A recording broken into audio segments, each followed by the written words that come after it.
But I do want to start with this tough decision, Spence, that Kenny Atkinson has to sort of make over the next week and a half here, which essentially revolves around, you know, you got 3 games to go.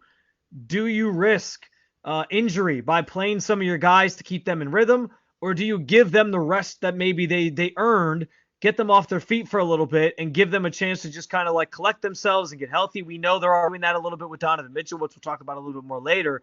And I think it's an interesting debate, and this is across sports, but in basketball as well, because basketball is such a sport that revolves around guys like being sort of in sync and in rhythm and routine. And that sort of changes up if you're not playing for a week plus leading into the playoffs.